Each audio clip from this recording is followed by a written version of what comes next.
So, hello, good evening, good afternoon, or good morning to all of you, depending on place on earth you are at the moment. And welcome to our third webinar uh, on topic of COVID-19 and post-COVID-19. And my name is Nereus, and I'm today's your host and moderator. And we will have, as always, two great speakers, my teachers, Odette and Yelena. Hello, Odette. No, Hello, actually, we have Yelena. three speakers, Nereus. Yeah. You're also, we have three great speakers. Okay. Yes. Yeah. So we have some guests, listeners sending hello from Georgia, from Germany, from South Africa. Our today's agenda, or not agenda, but the rules of the game are the same. That Yelena and me will present, and we will have the questions and answers at the end. But if you have any questions during the process, please type in those questions, and probably Odette or Yelena will answer them during their presentations. And I think, Odette, stage is yours. Thank you, Nereus, and hello, everybody. Post-COVID, not COVID-19 scenarios. Sorry for the typo. Some thinking into combining TOC with views of others regarding the future. Oh, sorry. So, I believe that, like us, everybody has been bombarded with a lot of things that are written and said in the media. And the question is, we cannot just listen and take everything on board immediately, or we cannot dismiss everything. But I believe that we can do some thinking around it and learn from it. So when people are talking about what will happen by the time that it's going to be over, you hear so many disperse of ideas, from very black to very optimistic. And even though that nobody really knows how the future is going to unfold, because really what is certain is the complete uncertainty about what will be the impact. Many people and many wise people and people that have quite clever things to say have their own opinions. And what we can do is to put some serious thinking into it. So as TOC practitioner, we can use our thinking tools in order to learn, to upgrade our understanding and consider the practical implications for us in the areas of our responsibility and interest. So to go into some constructive learning and constructive reading and listening. Just remind us that many years back in the old JONA programs, and definitely when we had the Goldratt Academy for the youngsters that came to learn at TOC seriously for like 6 months.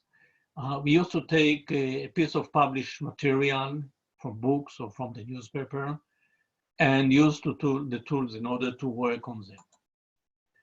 What I'm suggesting for this discussion as an example of what can be done is to take a recent publication.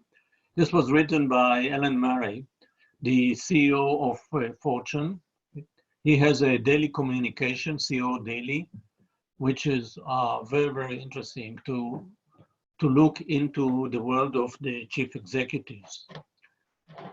So down here there is the reference to this post, or the Daily Post. So on the 17th of April, I put in an article, and this is a quote: "How will COVID-19 change the world? By this point, it is clear there will be no V-shaped recovery and no return to normal." Actually, if you remember last webinar, I was talking about the V-shape, and I've seen that whether it was a V or in some cases it was like W, which was deep, a little bit of recovery, another deep, and then recovery. Historically, looking on the data of the last 60 years, there was a V-shaped recovery. But this statement is that actually it is clear that there's no V-shaped recovery. Unfortunately, this article does not contain assumptions, conditions, or references that can help us to understand this statement. At the same time, it can be that this is already a common knowledge, or not an agreement, but when collecting the views of the chief executive in this community, there is a stronger belief that there will not be a V-shape and things will be different thereafter. The world will change as it does after any social, geopolitical, or economic event of this magnitude. So what? I mean, this is one of the reservations that is not in the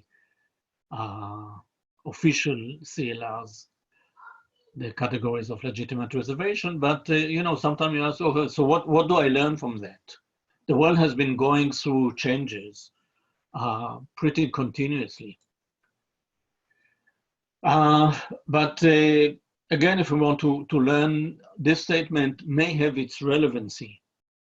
Many companies, and especially the large ones, have put their budgets and prediction for 2020. And that may not, and this budget will not be able to be delivered. As such, the predicted downturn of 2020, like between -3% to -6% of the world GDP, as per the International Monetary Fund prediction, will have a major impact on investors and economies. Another relevant point is that based on the past, it is highly recommended for leaders, especially owners and high executives, to prepare themselves and their companies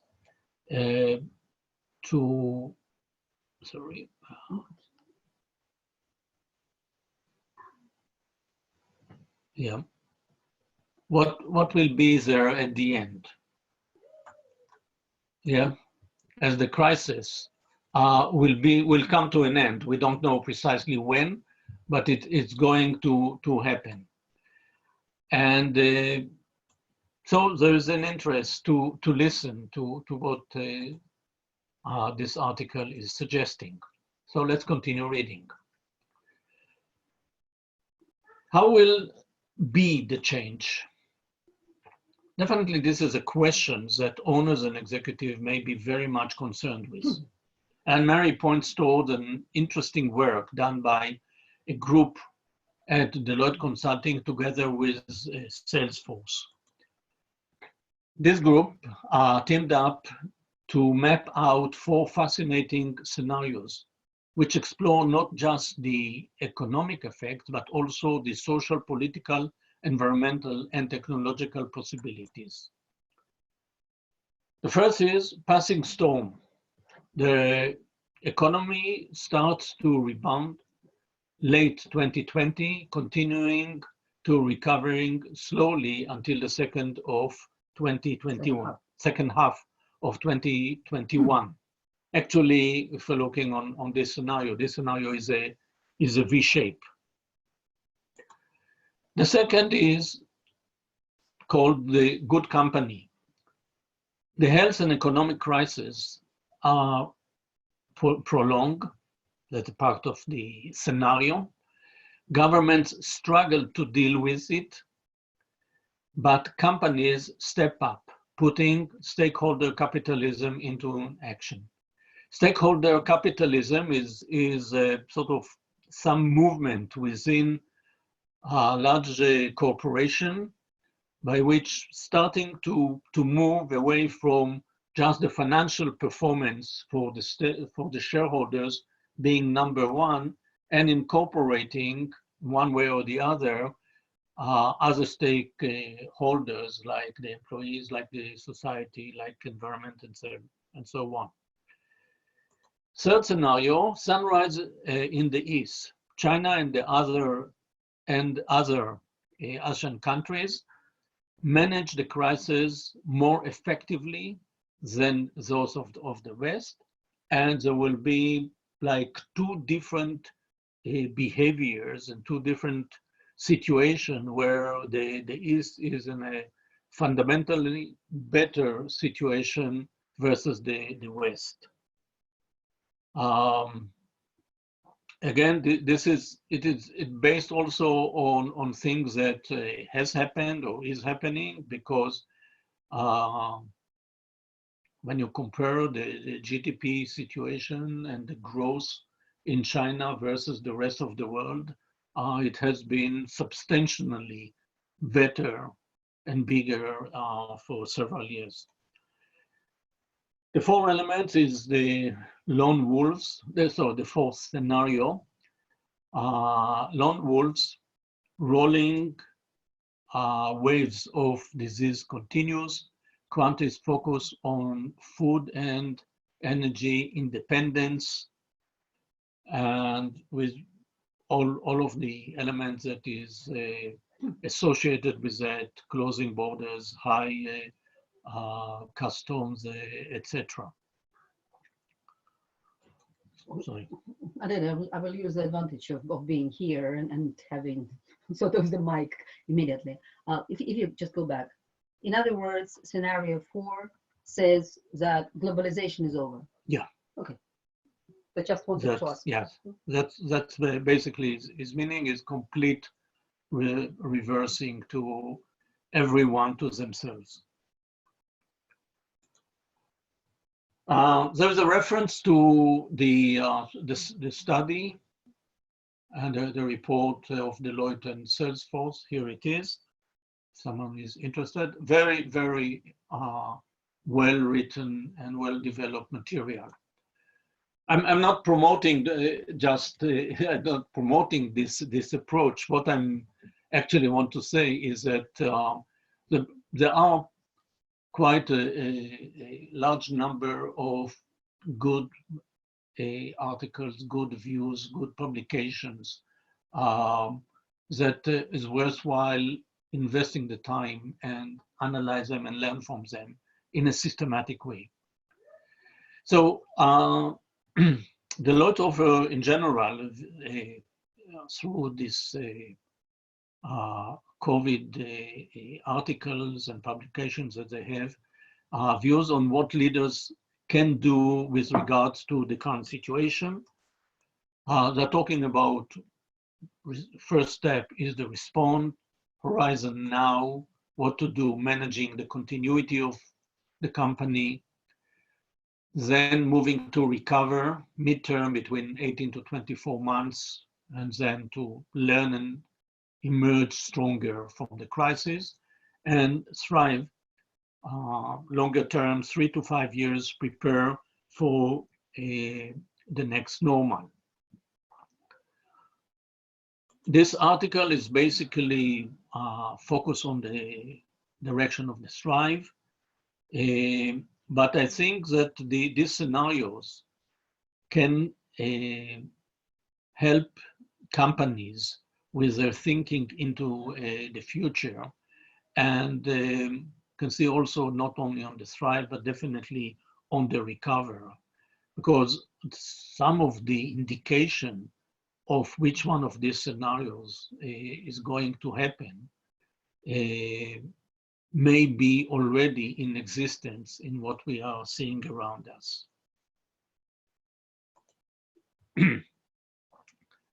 The base for these scenarios is their views on the 5 fundamental uncertainties that are likely to have the significant impact on the post-COVID-19. One is the overall severity of the pandemic and the pattern of the disease progression. The second is the level of collaboration within and between countries. Third is the healthcare system response to the crisis. Fourth is the economic consequences of the crisis. And the fifth is the level of social cohesion in response to this crisis. And this 5 elements basically is saying that in the discussion now, it's not only the finance people or people that are dealing with the economy, talking definitely not only the health, but then you're getting the psychologist, you're getting people from the education, from basically it is a wide spectrum of experts and viewers that are contributing to this discussion, and they have their own views and prediction about what is the potential that will come out, some positive and some maybe negative. So this group decided that the 2 critical uncertainties that drive the impact are the overall severity of the pandemic and the level of collaboration within and between countries. Okay, and with that they produce the metrics based on these 2 uncertainties. But I have a question. Uncertainties in this case. So the article refers to uncertainties as what? The uncertainty on itself can hardly have any impact. The uncertainty means the way the countries right now are operating within this COVID-19 situation. And so the overall severity, so it's like, yeah, it is from in one country it will be very severe, in the other country it will be less severe. And that's precisely what is going to be the matrix, because it's talking about what can be the outcome or the actual situation with each one of these areas. Okay, so if we but have, uncertainty may be only if you still do not know, which means it is still talking about the future. Yeah. Up to now, it has been known what is the level of collaboration, what is the what is the severity of this pandemic spread. So this is still about the future. yes, because if you're talking about the severity of the pandemic, that it can be low impact, maybe the way that it is now in terms of the number, or it can go into a higher impact, okay, lower and higher versus what it is today. Okay, so the uncertainty is that we don't know where is that going on, how it's going to be the progression. We can look into what happened from November, December up to now, but the prediction further is that is it going to be higher than so far in terms of the pandemic or lower? If we're looking about the level of collaboration, there are definitely situations even today that there are that there is significant collaboration within the country or within even the city, and there is also a desire and cry to have more collaboration between countries. So in effect, it's not actually uncertainty, it is the outcome of this uncertainty. The Yeah, impact not of the uncertainty, but the impact of the outcome of what will happen when it's already certain. Yeah, when the future will unfold, yes. So basically what they call uncertainty is saying we don't know what the situation will be into the future, which is, I mean, that's always, yes, the future is uncertain, as if this new uncertainty is something that is new. But the scale of it and actually the magnitude, that what creates the two axes that allows them to create the fourth scenario. So in effect, uncertainty in this case, it is a combination of actions that will have some outcome, and this outcome will have the impact. If you're talking about collaboration, yes. If you're talking about the progression of the pandemic, I think that Okay, well, what will happen? Okay, in itself, it's not the action in itself. yeah, because at the moment what It's event. Fine. yes, Then yes. it's a combination of So actions, a combination of events. Yeah. Okay. Of unfolding reality. Yeah, Yeah. and it is their outcome which will impact. Yeah. Not the uncertainty itself. Okay.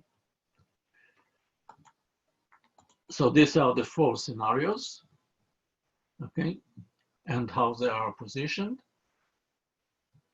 And if we carry on with that, then what can we do with this knowledge? Yes, so we go through it. It's we can assess it. We can understand it, where it comes from, and when we are looking into what we can learn from it, the suggested scenarios are for the global prognosis. They can also be relevant for individual countries, industry, or even for a single company. The scenarios are based on assessment of current existing signals and effects. Also, there are some outcomes that exist in isolation, which can support the cause and effect logic of these scenarios. For example, there's a story about how the private and public sector came together in Seattle to fight the pandemic. There is a reference there, again, through Fortune, and it is really worth watching to see how the local government, local authorities, together with the large companies like Microsoft, Amazon, and so on, got together in order to respond very, very quickly to the problem in Seattle that was hit pretty badly at the beginning. So it may be of interest for companies to check for signals in the reality of the environment around them, the industry, the city, the country, and assess the potential trend for the post-corona time. So this is sort of what can be learned from this article, and there are a lot of other interesting articles that is worthwhile to look on them and to see whether from them we can get any idea, any signal how to enhance our thoughts about the future, about the recovery, and about thereafter. So analyzing companies that are experiencing a drop in their financial performance since the outbreak of the company in their country on their areas. So there are some companies that actually are doing the same. There are that are doing fundamentally better. I mean, UPS is publishing how they're working hard and how they expand all of their service, etc. But I'm talking about the relevancy to companies that have experienced a slowdown in their business. This is with the view of assessing the company situation when the current restriction will be relieved, okay? And that is the recovery. Suggestion. 1, analyze how the imposed restriction have caused, directly or indirectly, negatively, the financial performance, and check the logic using a CLR. Second, assess if the removal, full or partial, of the restrictions will cause better financial performance, and understanding under which other condition this will happen. Third, if there is a chance that the performance will not be restored to be the same level as before, then search for alternative ways to compensate for the loss. And I think that this is where we move to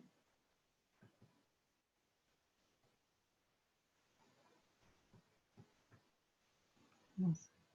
Oh, just you go silent. yes, sorry. Silent. Sorry. Yeah. Well, it is checking questions and answers. Yeah. Okay. Odette, yes. There were 2 questions from Katie.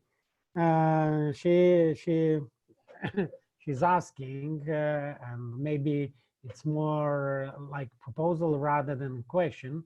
It is very difficult to find non-agenda driven articles that are worth reading and analyzing. Would you share sources, articles you recommend? Would you consider adding to the blog as you find worthwhile items for review and analysis? Thanks for these. Okay. Look, I'll answer it now. It's because I think that our contribution to this discussion is basically to show that we have the thinking tools with us, and we can identify within every article also if there are things which are pointing towards self-interest. Okay, it's like you know, when we did the analysis of the current reality, yes, we definitely did not like a situation is that your core problem is that you don't have my solution. Yeah, so we can definitely find such but such things.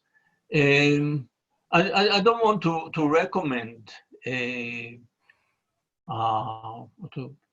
voice towards one to the other, because also the amount of spectrums that I am watching may be of different interest to some other people. So there's nothing to prevent pointing out within the group on our Facebook and to say, here's an interesting article, you may want to look at it. That's and I'm getting definitely privately several recommendation like that. Yeah. Okay, the other question is, what signals and events should be watched? Again, the question from Katie. Kathy, actually, I just briefed about these cases, but when you read into the Deloitte article, they are specifying what are the characteristics of each one of these scenarios. So in a way, yeah, there's a lot of material that they're saying for each one of these scenarios, this will be these signals. And when you look around, you have like a checklist that can be done from that. So the purpose of this webinar is just to point in the direction, but not to say let's focus on this one. But yes, that's can be found in the article itself. Okay, and then there was the question from Gerardo. What are the tools used by Deloitte in the analysis? Was the value migration one of them? Again, I'm pointing to their article. There is the reference there. You can find it also in Fortune and in Deloitte.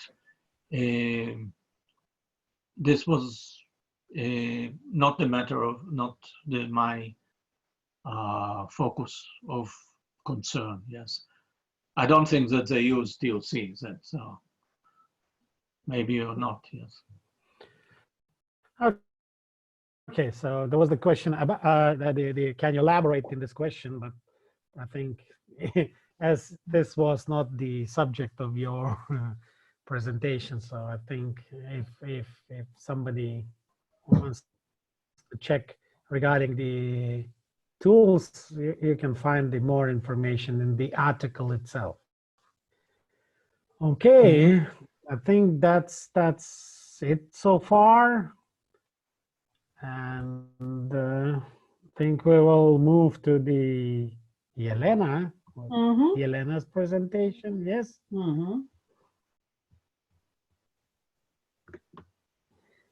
Oh, right.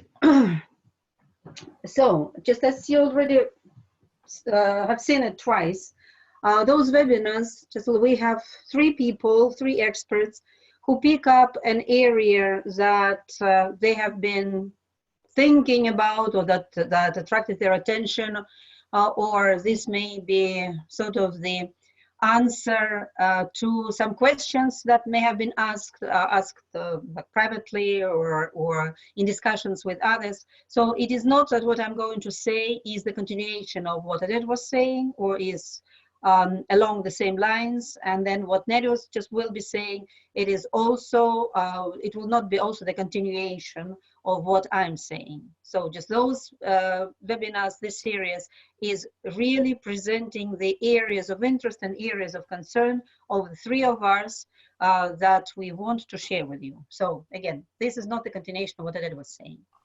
Well, in my chunk, I want to share with you my thoughts about the concern that sort of what I was saying in the first webinar and in the second webinar sounds over optimistic. Well, after the second webinar especially, well, I received some emails, and the content was that those who are listening, they actually do not think that my sort of optimism or the views that I was sharing, my views that I was sharing in the first webinars, so they disagree with that. They think that the situation is going to be post-COVID-19, and actually now during the situation as it is right now, while the quarantine is still on and the country is in lockdown, that the situation is going to be much worse and the businesses will not restore.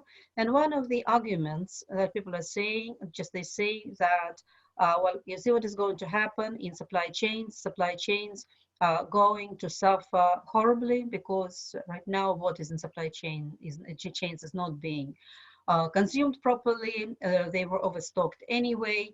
And then when everything will start coming up to normal, then they will be again shortages, and they will be again excess. And generally, it will be very difficult to get it back to normal, but there will be more excess rather than shortages, because people will feel high uncertainty and they will not spend their money. So, and just this sort of triggered my thinking in this direction, and this is what I want to share with you now. Are we actually speaking about consumption or overconsumption? As I see it, what has been happening in the last 15 years is overconsumption. Well, no, I will just list a few industries where I personally see a lot of overconsumption that was happening. It's fashion goods, smartphones, TVs, gadgets, travel, home decorations, restaurants, etc. And right now I want just to make it clear, I'm not speaking now about the that part of the population that exists in every country. In some countries, it can be a very big part of the population. In some countries, it's a small part of the population. But this population had very little money and has very little money. They live close to the poverty level or below the poverty level. They can hardly make ends meet. I want to make it clear, these people did not overconsume 15 years ago, 20 years ago, 10 years ago, 5 years ago. They don't overconsume now, and they will not overconsume at all. So that's why it will not be relevant to bring the argument of the people, those people that live at the poverty level, to this subject. So what we're discussing overconsumption. At least I'm discussing overconsumption. That's the topic that interested me. And the people who cannot afford overconsume do not. Which means if those people will have their behavior of the people that live on very tight means will have little impact on what is going to happen to supply chains and to economies. These people that, well, it's another thing that these people can be more, that the number of these people will increase. This is another thing. But right now, since we're speaking, right now I'm speaking about what has been happening over the last 15 years, these people were not participating in overconsumption. Well, fashion goods.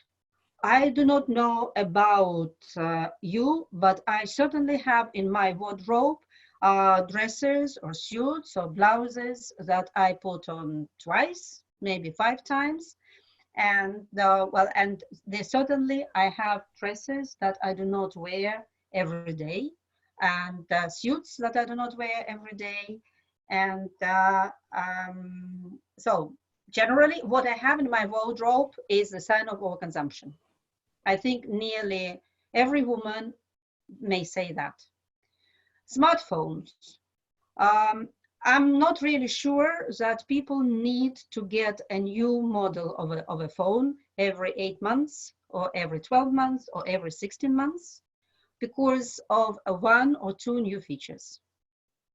TVs, generally, if in the family there are 3 people, most probably there will be 4 or 5 TVs, depending on the number of rooms. I'm not speaking about gadgets because this is literally limitless. Travel. You know, well, usually people who would be flying from London to Tallinn would be, especially on Friday and on Monday from Tallinn back to London, would be saying that they are not the best flights. Because on every plane, there would be 2 to 3 parties of young men that would be flying to Tallinn to have a stag party. There would be 15 to 20, noisy. This is all right. That's not about that. I could never understand why a group of young men, probably like from 23 to 35, need to go away to another country to stay 2 days in pubs. What's wrong with the local pubs? Why this travel is needed? I do not say that it is bad or that it is good. I'm just simply saying that this is certainly overconsumption. Home decorations, I'm not going to speak about that. Every Easter, every Christmas, every summer that comes, every autumn, every birthday. So it's very nice, it's very lovely to buy new set of table mats and new set of decorations and new set of glasses and new set of cutlery. And then there are garden parties, or if not parties, then just you're sitting in the garden when the weather is good. And it is really so nice to buy something new. Restaurants and so on and so on. On the big scale, it is not that consumers were buying to substitute one solution with a completely conceptually different solution. It was simply over these 15 years that people were buying more of the product that gives conceptually the same solution. Just a few features could be different and not always better. The business model of Zara was, probably still is, outstanding and exciting, but I can hardly find the justification of a youngster buying 3, 4, 5 t-shirts and other outfits every summer of every brand, just only because this is a new collection. Well, certainly the t-shirts do not wear out after three times that they go in the laundry. So the whole industry of marketing and promotion was actively and forcefully enticing to buy more. Enticing to buy more only means that people do not need it. Because when people need something, they actively search for what they need, and if it exists and they can afford it, they buy it. They do not need enticement. Now, it's another facet of the same, overproduction. Overconsumption is possible only if there is overproduction, because you have to consume from something. For overconsumption to be able to happen and keep on happening, the supply chains must be overstocked. New regular arrivals make the existent excess stock redundant and increase the level of overstock. Heavily reduced prices in order to get rid of the overstock entice more overconsumption. You know, I cannot see that this is normal. And I could not see over the last 15 years that this was normal. And I cannot see that this is normal even with an argument that production itself ensures jobs. Another point, the current situation did not reduce consumption. It simply stopped overconsumption. Now, why is there panic about people stopping buying what they did not need in the first place? The answer is clear. It is about keeping jobs. The concern is that a lot of jobs cannot be kept now, and I feared not to be restored to the level it used to be. But doesn't it say that these jobs were opportunistic in the first place? When there were opportunities to respond to people's natural desire to have more, better, newer, more modern, more fashionable, more stylish, more status increasing, entrepreneurs saw these opportunities and responded to them. The outcome of such enterprises was something nice to have and absolutely certainly not must have. If these opportunities, and these opportunities fueled overproduction and overconsumption and travel, fashion, and so on, if these opportunities had not emerged then, what would have happened to all those people employed on opportunistic jobs? Like if there were people and they had no jobs and their were no opportunities, new opportunities. What would have happened? If there had been no opportunities, what would have happened to these people? Would they have been jobless? Some maybe, but not all. How do we know that? The level of unemployment in different countries fluctuates. This says that people find opportunities, and then with time, these opportunities disappear. They find opportunities, they get employed, the opportunities disappear, they get jobless, then they look for new opportunities, they find opportunities, they get employed, the opportunities disappear, they get unemployed. The new opportunities appear all the time. There are two more conditions without which overconsumption cannot happen. It's availability within consumers' tolerance time and affordability. Well, availability is an issue of production, and actually it's an issue of overproduction, especially if it's an instant availability. For instant availability, some level of overproduction is needed. It has to be controlled. But for overconsumption to happen, the availability actually has to become higher and higher, because if something is not there, then it will not be sold. The fact that it's there, it will be sold is not guaranteed, but at least there is a chance that it will be sold. And that's why people were enticed to buy what they didn't need to have. And affordability. Affordability is a very flexible notion. It is different for different income segments, and for the same person it changes as the situation changes. So this is just what we see now. Some people cannot afford things that they wanted and that they used to buy and that they used before, which could have been, in most cases, overconsumption. In some cases, it was true consumption.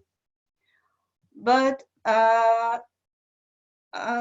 some people could not afford it, and some people still can afford it, but do not see the value anymore in buying, consuming, using these products, goods and services. Now, this is just a couple of sentences about the need to increase customers' perception of the value of the offer. Before speaking about the value, it must be very clear that the product or service must be affordable. So these are sort of side thoughts about overconsumption. So now, what businesses and individuals can do? They're my views. If we recognize that the loss or feared to be lost jobs were opportunistic, then it makes sense to feel great that one has managed to see and capture this opportunity. And it makes no sense to feel bitter or to panic that the opportunity stopped existing. And assess industries of must-have nature, not of nice-to-have nature, in order to identify new opportunities due to the changed reality, with the recognition that the current situation is already shaping a new reality. Some apparent opportunities: looking after elderly, bringing to elderly means that they could stay connected with their closed ones and for entertainment. By the way, it is not now, these needs and these opportunities, maybe they are so sharp now, so evident, so loud now, but these opportunities were there before, only probably they didn't feel to be so lucrative. And when I say bringing to elderly means that they could stay connected with their closed, not closed, of course, sorry, with their close ones, then this is this will be very, very important and very topical, not only now, but it's also in post-COVID. This was actually very, very topical 2 years ago and half a year ago. But there were not many solutions for that. I truly do not know, maybe just because I do not know, but I do not know many IT guys who would be on TeamViewer, just on the service of TeamViewer, remote service in the computers of people who live alone in assisted living or in just well, in just in the flats alone or in nursing homes alone, so that they would help them immediately with the problem with the computer, because for many of them the computer actually is the only chance, and not even all of them just know how to use the computer. So that this is a great opportunity there. Home deliveries. Oh, about home deliveries, it just a very interesting comment. Estonia is in lockdown. People prefer to deliver food home. And I was just looking at the companies that some of the companies that were delivering before fresh fruit and vegetables to restaurants and to big supermarkets. They sort of quickly restructured and they started delivering home. They immediately enlarged their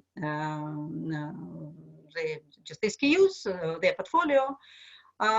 So this was great. So they saw an opportunity, they used it. And then the companies were trying, those companies that regularly delivered food, especially from the shops, from supermarkets, they started hiring more people, started hiring more vans to deliver. And I was looking at that and I was thinking, well, the lines for delivery moved from 1 day to 2 days, 3 days, 4 days. And I was thinking, people, right now your product is delivery, is not the food itself. Why you are not charging for delivery? Why you are not selling the delivery? Why wouldn't you charge? Because usually the delivery is free of charge if there is some sum you will order for a specific sum. And it was only a few days ago when one of those companies, one of those chains, added to their services that if you want the courier to bring you food the same day, the service is 10 euro. I couldn't believe that. I looked at that and I thought, why 10 euro? Why not 15 euro? Why not 20 euro? I'm not saying that, well, this is the way to rip people off in need. No, because it's still, the delivery is still for free if it will come tomorrow, if it will come the day after tomorrow. But those people that can afford it will be happy to pay for that. Why they still keep on selling food and why they're not selling or not selling enough deliveries. And by the way, about home deliveries, people need a lot more things right now to be delivered home rather than food. Some need the painting, some need a new window, some need new shoes, and so on and so on. So online schooling, an absolutely great, big, very exciting area for new opportunities. Distant guided entertainment and development of children without the need for parents to be involved. Well, you know that the parents really dread when the online schooling now will be over, because right now at least 2, 3, 4 hours kids are kept at their computers. They do something. This is guided to a different extent, but they are doing something, and then they need to send their homeworks to their teachers. The teachers need to check them, give the feedback, and so on.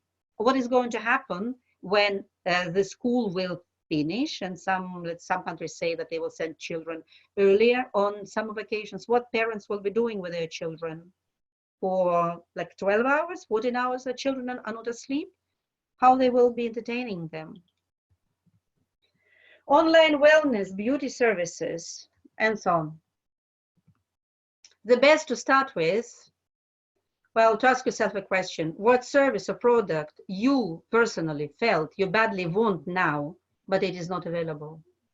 And that is the opportunity to start moving into that direction. If people fear, just for these people who fear that their business or that their job is gone and will not be back. So this is what I wanted to say.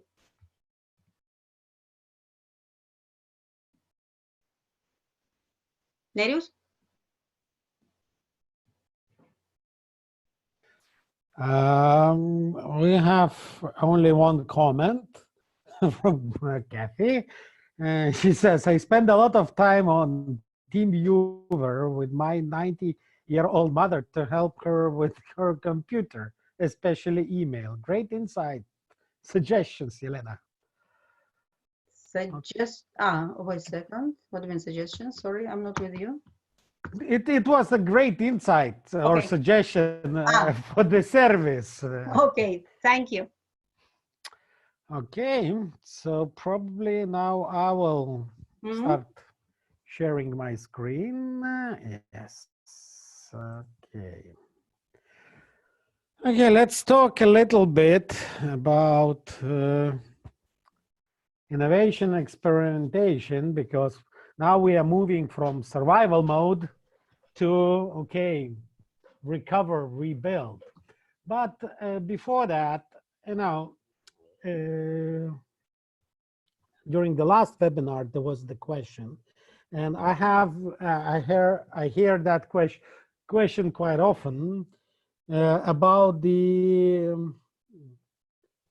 this crisis. Does it compare to the crisis of 2008 and 9, or to Great Depression, or things like that? But I just had the discussion with one interesting person, and he said that, look, the communication, or what we see in media, so basically they talk as there is a kind of World War III, because look, we talk about the front line, yes, we talk about the heroes, we talk about the casualties, and it's really sounds like war situation.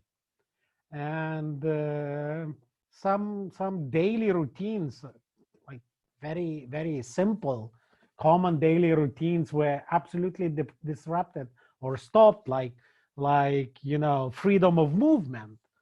In some countries you cannot even leave the house. I just talked to my client, or the owner of the quite a big factory, and he decided, okay, he's kind of just retired from daily operations, and he is staying in Tenerife, Canary Islands, and he is saying that, you know, I'm kind of in the golden prison, because it's like 400 meters to the ocean, and for a month I can see the ocean, but I cannot go there. I have to sit in my courtyard, and that's it.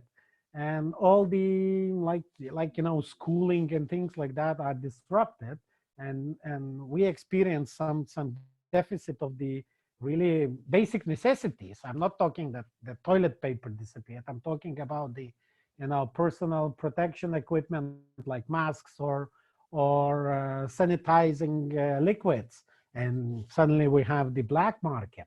And I think more or less everybody experienced the worries about your own health, and or health of your close ones, and even the life of your life or your close ones. So there is some sense of the war. Probably we will have quite a lot of post-traumatic disorders, yes. But so when you look at the media, so it looks like the war. But when you look outside the window, you know, it's nothing is bombed. The infrastructure is there. Everything is there. So reality is not as bad. Yeah, but so something was destroyed completely or seriously, but infrastructure is there. And honestly, it gave me the sense that I already been there. I've seen that. And I think just a week ago we had a discussion with Yelena about some other things, and we had that the same, that, you know,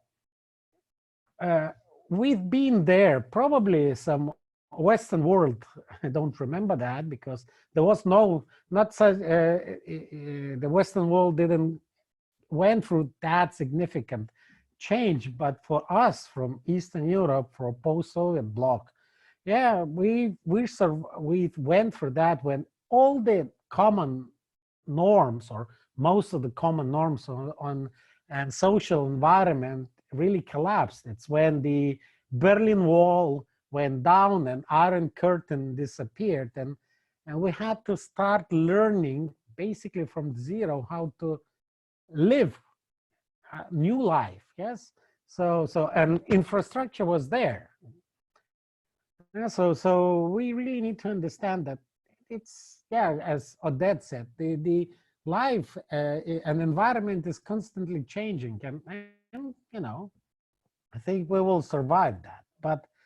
But coming back to how business can rebuild itself, okay, if you survive, now you have to come back to rebuild.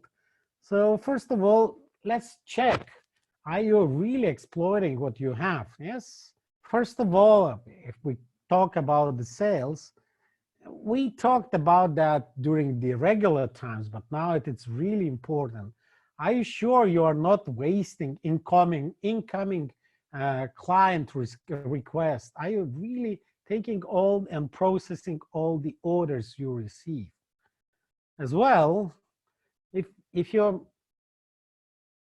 are really not losing any incoming orders, you're really processing them well, then the next step, what can you do? Talk to existing customers. If you want to increase or sell to them, just talk to them. Ask them, is there anything I can help you? Or is anything there is do you need? Yes. Or just call on them and ask them, how are you? How are you doing? And, you know, just very simple example from my life. On Monday, I had there was the article in Lithuanian newspaper published with the interview of one of my previous clients, and I just called him to say, I really liked your interview. How you doing? And he said, oh, that's great. And he said, thanks for calling. By the way, I have some new people in our sales department and they need some training. And of course, I understand that there is a lockdown, but maybe you have some internet training or something like that. So I got some okay, not a very big additional business, but yes.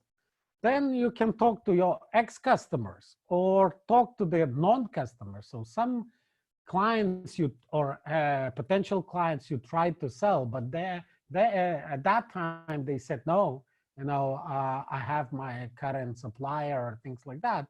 And he said that he's not interested. Now the situation is really changing.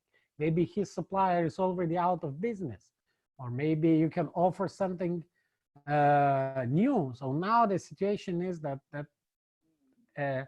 really all the like business as usual, there is not so much left business as usual. So there are a lot of new opportunities. And when you exploited what you have, of course, you need to think about changing your products. And as Yelena said, it's time to move from nice to have to must have. And when we talk about must haves, we really need to start creating real value for the clients. And in TOC, we know that real value for the client is created when the product or service removes clients' limitation or limitations. And really success of innovation, and innovation, when we talk about innovations, somehow we think that, okay, innovation is, let's create an iPad or let's create something significantly different. But sometimes innovation is just some minor change in your processes and becoming really, really reliable. Yeah. But success of innovation lies in understanding customers' limitations better than anyone else, including the customers. quite often customers are used to those limitations, and they take those limitations as a fact of life. And it's so common that they don't even challenge those limitations. So if you go and understand those limitations better and give the solution to those limitations, then you have you're creating the real value for the clients. And when you have the real value for the clients, you have competitive advantage, then you have the possibility to increase your sales. And as we talked, the current storm or perfect storm we had, or is still continuing, created lots of some real, some perceived limitations. Social distancing and avoiding the personal contacts and things like that. So what you need to do really, even the many big old traditional companies are faced with that perfect storm consequences. So everybody really need to adopt startup mentality. Yes. And what I mean by startup mentality, it means that nothing is certain at this point. We are reinventing the wheel. Yes. And we need to change, yes, pivoting and things like that.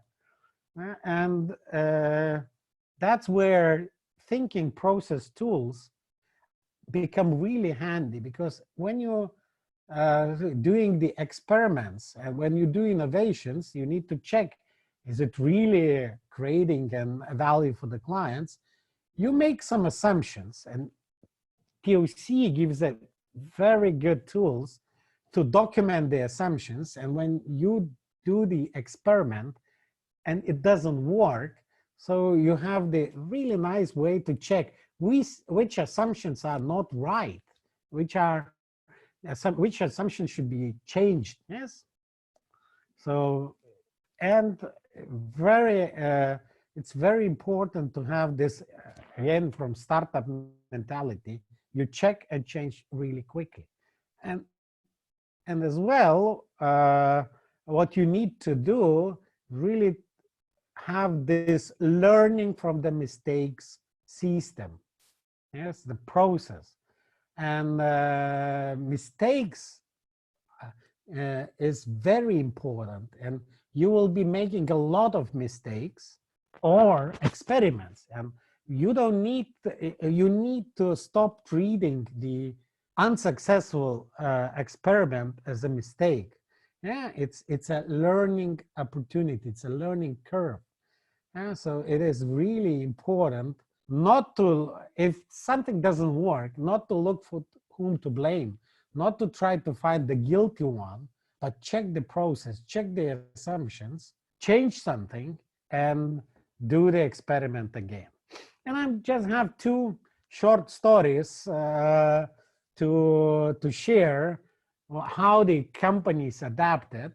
And really, I don't need to explain a lot why they were successful, because Elena really gave the overall explanation of the situation. Yes, Estonia is on a lockdown, Lithuania is on the lockdown. So really this home delivery really exploded. So one company, they were producing, these companies, they are producing the safe boxes, to keep the guns and valuables. And one of their products was toolbox. So basically, if some subcontractor works in the construction site, on the construction site, and he has his tools. So in order not to take those tools every day home, and in order not to have those tools stolen, he can use the toolboxman or boxman tool for tools. And he puts his tools, he locks and he leaves home, and next morning he opens the box and he uses. But now because of the lockdown, uh, and their sales really dropped. But suddenly they saw quite interesting opportunity, because quite a lot of people, not everybody is staying at home. Some are going some going to work at the factories and so on. And they are ordering quite a lot of things not in order not to go to the shops. They're ordering by internet, and the things are delivered. But where to leave those things if they are not home? So this company created the Boxman. So basically, this is the box where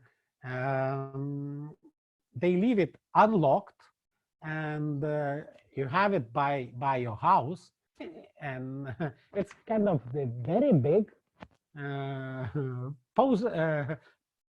post box. Yes, so you have that box by your house, and when the courier comes with the food delivery or some gadgets or whatever, he leaves that in your safe, and just closes, and only you as the owner had the key to unlock that box. And what a surprise, but this product has a quite interesting not interesting, let's say, has a quite big demand, and they are selling it. So basically they realize some limitation, and that there are no place to live safely, to leave the parcels by your home. So they created that product. And story number two, it's one of my clients.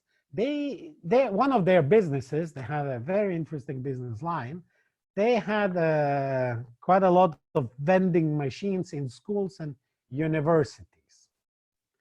And in order to service that those vending machines, to provide, to deliver the products, they had the all distribution channel. But when quarantine was announced and lockdown happened on March 16, suddenly all their sales points were closed. And there, because schools are not working, universities are not working, and probably this school year they will not reopen. So their sales went down like 90%, because they still had in some other places. But what to do? Yeah? But we did some quick analysis together with them, and so we realized that other companies who were doing the home deliveries suddenly are facing significant capacity constraint in delivery. And this company has the network. They have the buses, they have the drivers, they had everything in order to deliver and service the some areas.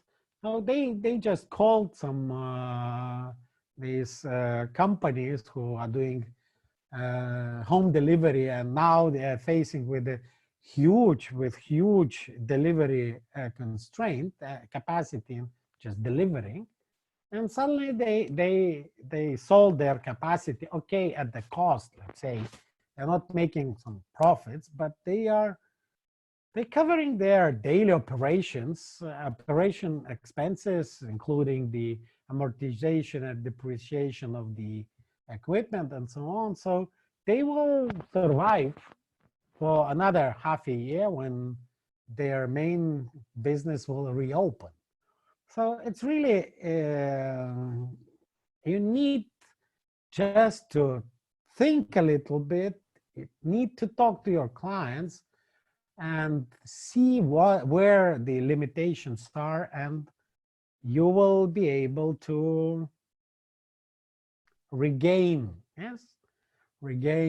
your sales. And maybe some businesses will have significant problems.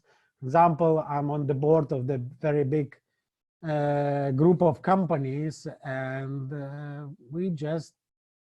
and one of the business lines are hotels.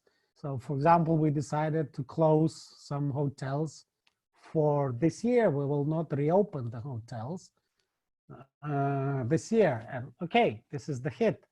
But some hotels we will rearrange and probably will try to, we will check. Maybe people will want to do the, these workations, just to have the office work outside their regular office, and we'll see how it goes. And some, they're in the cities or rented. Really, the segment was for international tourists or incoming, group of tourists. And probably this year there will be no group of tourists, so we have to close. But some business, they really will have the chance to reinvent themselves. So I just wanted to show that the situation, okay, there are some pessimistic and not very bright forecasts, but humanity went through the really terrible turbulences and survived. This one, yes, it destroyed the old socio-economic, maybe let's say, policies and rules of the game, but it created new opportunities. So just we need to accept that, new normal is coming, and just to adapt to that new normal. And I just want to invite you, if you're still not registered on TOCpreneur website, so just register there, and you will be able to see the recordings of this webinar and other upcoming webinars there. And do we have any questions? Nerius, yes. I'm having a question. I said, I'm using the advantage that I have a mic. Can you go back to the vending machine? Yes. The question. Yes. This client, are vending machines theirs, or they only supply, refill them? Yeah, their vending machines are theirs. Okay, so it's just a question when you were, or sort of a thought when we're speaking about the opportunities, new opportunities. I think that if it's at all technologically possible, such vending machines could be absolutely, well, I don't know. I would like to have one filled with basic stuff like milk, sour cream, bread, just something that especially elderly people, those who still are allowed to go out from their homes, or young mothers, but they're allowed to at least 100 meters just to walk out. But they are afraid to go to the shops, to get contaminated there, that these ones could be service for very basic products. Do you understand what I'm saying? Yeah, I understand. The problem is that their vending machines are not. They cannot be used for really perishables. Okay, if they are not perishable, then there are areas right now where children are like, this sleeping, I don't know, how you call this part of the town where people only just used to go home to sleep. But Yeah. They are locked in there. But if they are allowed to leave their flats, or if they're allowed to leave their houses, so, and especially, let's say, for kids, so just it is the same. So it is a place where you can go and buy the stuff. Yes.